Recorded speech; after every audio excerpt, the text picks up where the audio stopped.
I like Tommy Fleetwood this week. Again, this is a guy who has all the chops in the majors, hasn't yet gotten it done. Shot a 63 at Shinnecock, played in the final group with Shane Lowry at Portrush. I talked to Brendan Todd last week at the Memorial, and he didn't bat an eye when he said, I was like, well, who could be the next first-timer? He said, I can see Tommy Fleetwood winning a major before he wins a regular tour event. So I definitely think there's something to that. Trying to figure out where that's going to be is difficult. Now, there is a little bit of a model in terms of what Matt Fitzpatrick did 2 years ago, right? He came into the country club without a PGA Tour win and was able to get it done. So everything about Tommy Fleetwood's game suits majors, the patient style, the adaptability around the greens. I think he's going to keep the ball in play off the tee, which, as we said, is going to be of increased importance this week than maybe some other U.S. Open venues. Driving accuracy is absolutely going to be correlated to success at the end of the day. So I listen, all these numbers are a little inflated because of where Scheffler is on the board. But if you get into a reality where Scottie Scheffler doesn't win this tournament, I think Tommy Fleetwood could absolutely get it done. Speaking on that, that's going to be my first bit of advice for everyone out there. I can't get on board. Just get off the outright market. Get into the without Scheffler markets. Take him out of the picture. Get in and pick your poison without him in it, and then you don't have to worry about it. You don't have to sweat whatever Scheffler does. I hate agreeing with Will, but I really like Tommy Fleetwood this week as well. I think he becomes a very good option in that without Scheffler market. Coincidentally, they still have him at the same price. Hope they didn't hear me. Get on before they change it. 33-1 in the without Scheffler market at BetMGM. So I think that's a great spot to look at him. He's also plus 900 to be top European. That is massive value, I think. He only has to beat Rory, Ludwig, Hovland, a few other guys. You're getting good value there. And look, he's proven he's been good in US Opens before. You've got him top 10. Conservatively top 10. When I did this, I hadn't seen that top European market. I think that's an even better bet at the 900. You get way more juice there for the squeeze. And I think there's every chance Tommy Fleetwood's in this when the whips are cracking. Not only is he near the top in driving accuracy, but he's also near the top in scrambling. And we talked about how much that's going to be needed. Well, you put the two together, and he's a prototype for this course. So Fleetwood, yes, I have to agree with Will, is a great pick this week. We've got Will's winner already. We've got Ben's best bet. Kevin, let's go your best bet to make any kind of money this week. I'm going to go with Russell Henley, top 20. I bet on Russell Henley, him and Tom Hoagie, who I'll mention in a second, pretty much every week. And I love this. 16th in approach strokes gained, 12th in fairways gained, 3-putt avoidance. He's 4th. Both top 20, both strokes gained short game and in putting. I like the fact that he played a lot of golf in the South, which I think does matter in these types of events. And so I'm going with him just because I believe in him. He's ready for a breakthrough. I think we're going to see him in the mix on Sunday. Definitely like that pick, mate. I think he's also a proven US Open performer. I seem to remember being live near him at Torrey Pines when he chipped in, maybe on 11 in the final day to get either in the lead or near the lead. And then obviously got overrun late, but didn't feel overawed in the situation, just got beaten by better golfers down the stretch. When you're talking top 20, absolutely. He's also highlighted in my column as someone to look at in top 10, top 20, top 30. Definitely a good choice. The crazy thing about Russell Henley, before we get into my bet that I'm sure will not win, but it's very rare to have a player be very good at one element and then switch and be very good at something else. Russell Henley came out as one of the, a rookie first timer on the tour, and he was one of the best putters on tour for 2, 3, 4 years. And now the putting fell off, and he's transitioned into being one of the best iron players and approach players. So it's very rare to be able to switch one core skill to the next. Usually you have one calling card and that's it. So kudos to him, and that's a big piece of his longevity on tour. So I get where you're coming from on that. Wouldn't surprise me at all to see him on the leaderboard. Someone else, segue, Chris, that I think could be on the leaderboard. I know you also like him, and we might be collectively just jinxing this guy after having him on the radar last week is Sep Straka. You said it, not Ryder me. Cupper from last year. He is just on an absolute heater, and no one's really talking about it. If you get him plus 600 here for a top 10 bet, he's been T16 or better in 6 out of his last 7 starts, going back to the Masters where he started that streak. So Memorial, Augusta National, if you can play well and contend on those 2 courses, you can play pretty much anywhere. He's super straight off the tee in the top 10, second, I believe, in driving accuracy this week, which, again, we talked about how how important that's going to be. And I don't think he's going to shy away from the moment, especially after having a really strong week last week. He faltered a bit down the stretch on Sunday, but he was in the mix certainly through 54 holes and well into the final round. So I think there's a lot to like about Sep Straka this week as one of the better tee to green players who's really on a bit of a heater right now. Everything about Straka says pick him somewhere to me this week, but then the other part of me says, isn't this streak going to end soon? And I know that's the dilemma with every bet you're ever going to make in golf. When is he going to get off a hot streak? My one question is, when does Sep Straka get off the hot streak? Because his driver's great, second in driving accuracy. Is he going to be able to scramble, though, this week is my question. I mean, I think that it's a guy that has a well-rounded game. And so, yes, it's when you're at the roulette table, right? If you've got 5 red numbers in a row, do you bet on red to ride the streak, or do you think it's gonna buck the other way?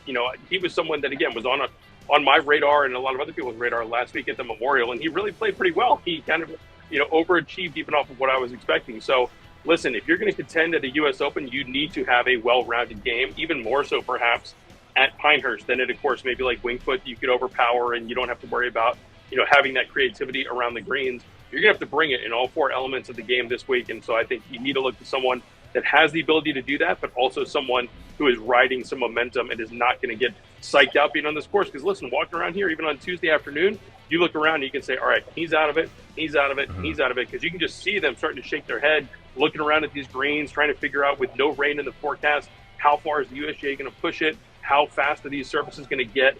And this is one where you can really psych yourself out. And I think you need to have someone that has the right headspace to be able to deal with the ups and downs that are inevitably going to come this week.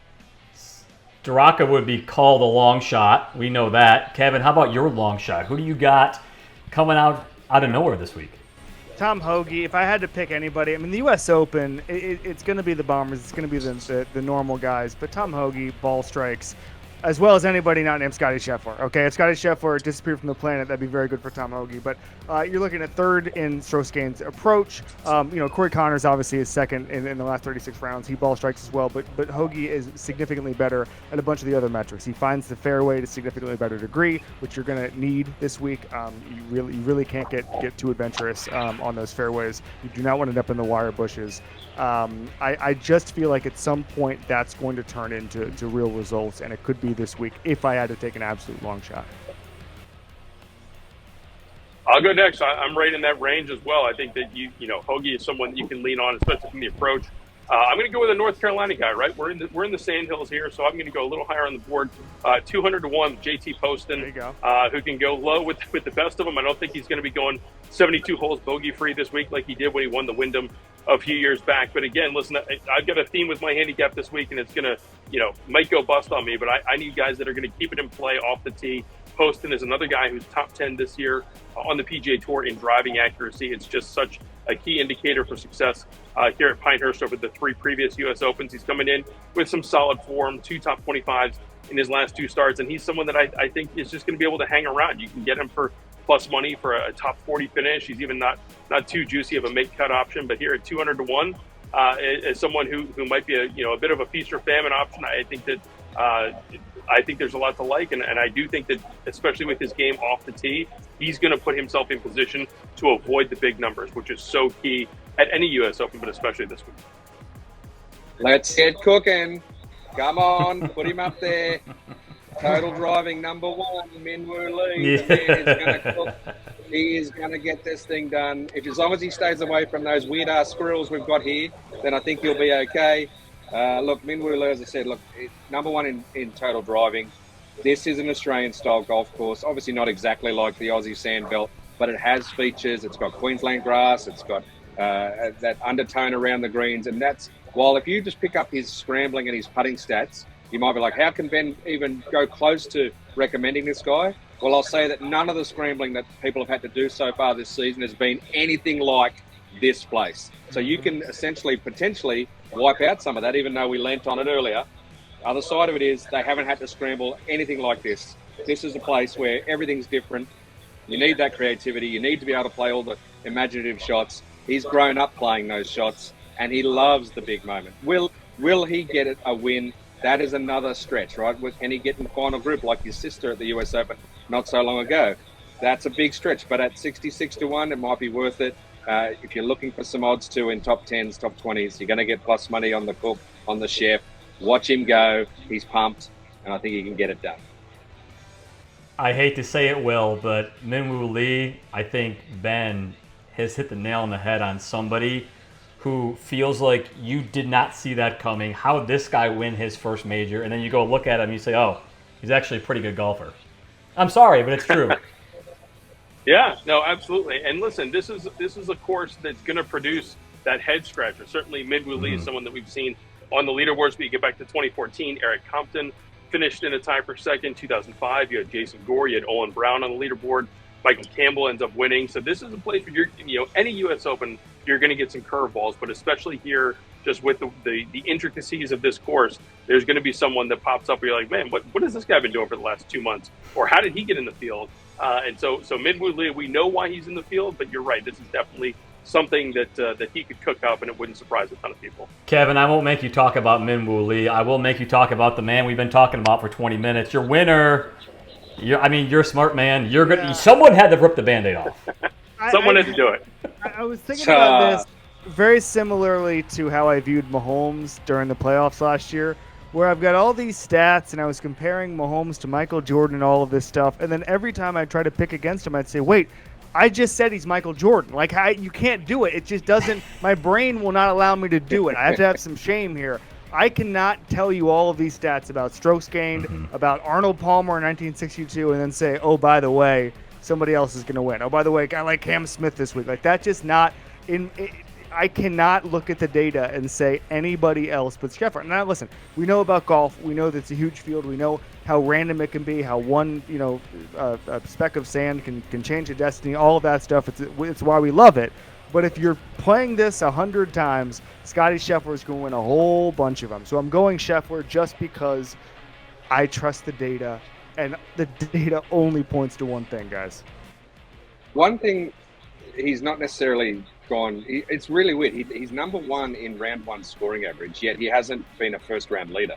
I find that strange, which is crazy. And Tiger Woods literally said as he walked out today, whatever the score is after round one, it will not get better, only worse. So if he doesn't have a superstar, is he going to be able to come back? I don't know. I'm trying to find, like I said, I'm trying to find excuses. Grasp at straws. We all are. I'm trying to sell it. I like it. It's just, look, I did it. Look, I did exactly what you were doing last week. I said, I watched him 12 months ago at Memorial kill everyone except for on the greens. I knew that he was going to be in there. I took the crappy odds and it came out on top. I fear that you may be right again. I'm hoping for at least some sort of competitiveness amongst the field if he does go out in front, or if he is there. I don't necessarily want to see another Keimer. I'd like to see someone take it to him. And as I said earlier, the only chance the others have is if they put pressure on him on the greens. They've got to make it so that his putts all matter. Once they do that, they have a slight chance. When you're talking about the star, go ahead, Will. I know you want to add to that. No, go ahead. You got it. Okay, because when we're talking about these stars, and the stats that Ben and I went over yesterday, there's 3 stars who pop in terms of all of our key stats. It's Scheffler, obviously.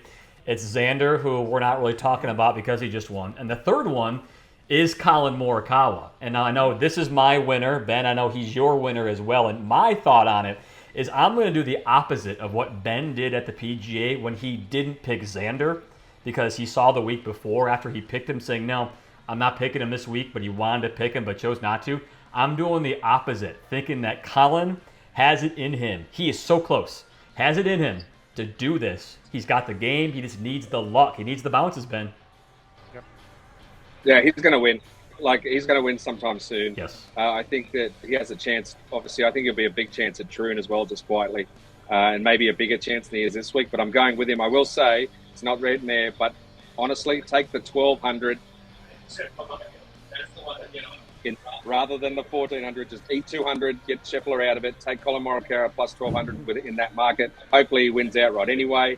The thing that impressed me most, I was there at Memorial on Sunday, was that he went after Scheffler. He did put him under a bit of pressure. Just a small mistake on 16 sort of stopped that run, and he had a crack. He really tried to nail that chip on 18. It was pretty close. And speaking to him after, there was a bit of a chip on his shoulder. And this is what I used to like about Xander. That's why I used to be on Xander a lot. I like the fact that he's starting to feel a little annoyed that everyone's talking Scheffler. In fact, when he lost, everyone was asking questions about Scheffler, and he's back arced up. He said, look, he turned the focus back to himself. He's definitely fired up to play well. I think his ball striking is brilliant enough that he's going to be thereabouts. He's just going to have to make his fair share of putts, and he'll be in this up to his eyeballs. So I am also not making the mistake I made ahead of the PGA, where I jumped off Xander after telling everyone he was going to play well at the PGA for months. Backed off at the last second. I'm not doing it this time. I liked Morikawa last week and this week. I'm sticking with it. Morikawa to take it to Scheffler. Called sticking to your guns. Yeah. I like the notion that we're just going to have the Morikawa Grand Slam this year, where we just each take turns picking him at a different stage and he ends up not winning. I picked him like 5 times. I think, Chris, you might be up for Troon. I don't know. Listen, going back to what Kevin was saying, but you can't find a real reason not to take Scheffler. But then even we're having this Scottie versus the field debate, which is the most realistic X versus the field debate that we've had since Tiger. But it's still a situation where Scottie's plus 300 or plus 333, which means the field has a 70% chance of winning, right? Like there's a vast majority of circumstances where someone else will win. It's a fool's errand trying to figure out who the one is going to be that you would take as opposed to taking Scheffler. I'm on, as we discussed earlier, I got Fleetwood, but that's, he's at 10x the odds of Scheffler because he's probably got a 1 in 10 shot of winning versus what Scheffler will. So, I think it puts stuff into perspective of, even if you look at the BetMGM odds of how they have a market for how many majors will Scheffler end up the season with, one is still the leading favorite. He's minus 300 just to only win the Masters. And then you go from there with 2 or 3. But it's hard to look on paper, look at the data, as Kevin was saying, and find a reason not to back Scheffler, except for the fact that you look out the window and you see the course that's crisping up as we speak and the greens that are getting a little bit glossy, and you think, hey, anything can happen at this event.